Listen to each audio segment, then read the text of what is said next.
Bizim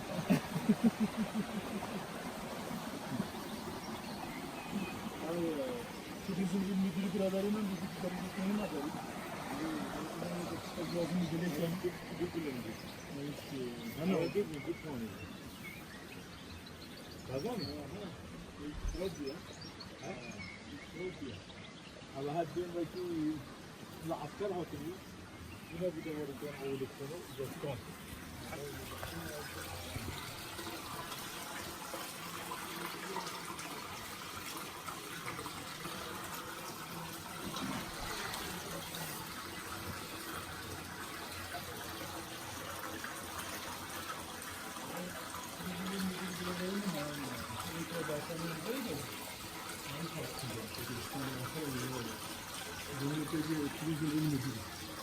Nerede kalıyor bir izin alalım.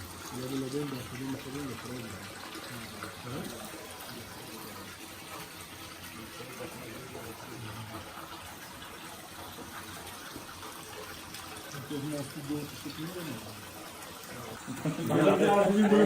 Şöyle profesör seviyor, avcı hafif kalıyor. Bak, bu ama fizik var ya tecrübe bu. Fizik. Bu sabah da uçakta gelmesine mi? Masada bir evine bir avuç kapalı. Ne oldu bu sene ya? Masif çen. Gerçi. Devam çen ederim. Yolculuğa gidiyorlar. Bu gibi konuya yoksa konuya. Yoksa konuya bu vakit bir yere koydu. Ben sağ sol izletim. Ha. Bir de kimler var zor çalışıyor. Ha? Kimler var zor çalışıyor. Ha? Olmuyor.